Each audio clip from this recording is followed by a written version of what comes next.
A Central Arkansas man rounding up fighters to take on ISIS. And tonight we hear from him the same day the U.S. Army general warns against sending his own troops to the fight. General Martin Dempsey is calling for, quote, strategic patience in the fight against ISIS. THV11's Phil Buck joins us with more on a local man's effort. Phil?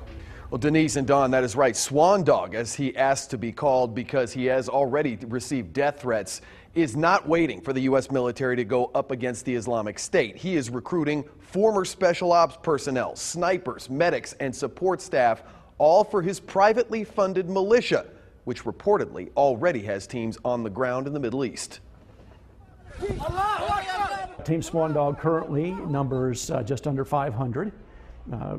We are recruiting actively. Team Swan Dog's commander says aside from a handful of personnel already in place, most of his efforts these days revolve around fundraising. Most of our funding comes from businesses and churches. We don't do very much individual fundraising at all. Depending on how fast that we want to do this operation, we can do it in the course of 2 years on about $10 billion. Now that's going to be a fraction of the cost of a full-fledged military operation. Swan Dog estimates his militia has already raised in the tens of millions of dollars. Much of that is funding reconnaissance and intelligence work ahead of sending combat teams. We hope and we believe that we will receive full funding from patriotic big businesses in this country, that they will come on and help us. A handful of the Fortune 500 companies could support us, could actually fully fund us. It's a monumental effort, and it sounds like he's doing some of the right things. We took what we know about Swan Dog to UALR criminology professor Dr. Jeff Walker, who happens to be a former Green Beret himself. Their effort seems to be genuine. The effectiveness will remain to be seen based on a lot of things, but if they're doing it right, then it might work. When you have a tactical victory that's carried out by a much inferior number of infidels, according to them, that undermines the legitimacy of the ideology in the rest of the Muslim world.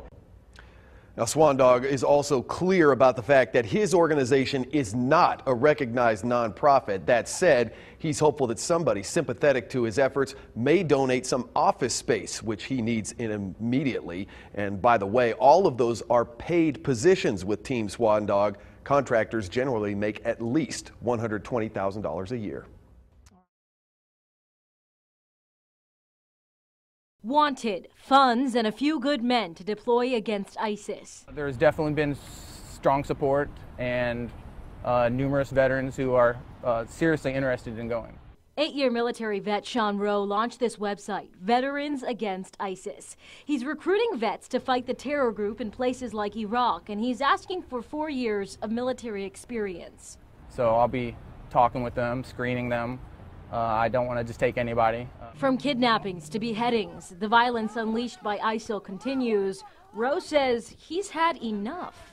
I'm not scared of these guys. They can come for me if they want, but I'm going to take the fight to them. That's my goal. I want to take the fight to them. There are no federal laws prohibiting people from flying to other countries and acting as mercenaries.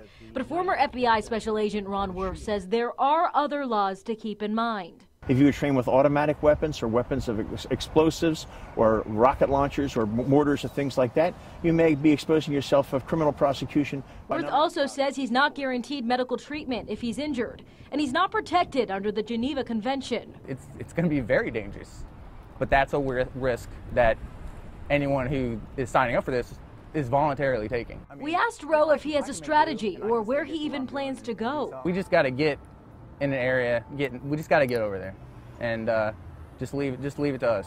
Don't worry about it. He's also not concerned about being a terror target. Do they care about Jacksonville? I don't think they're going to care about Jacksonville. They're going to come for me. But Worth says warfare should be left up to the acting professionals. If you want to volunteer for something, volunteer to stay in this country and help the veterans who have come back, people who need your help here at home.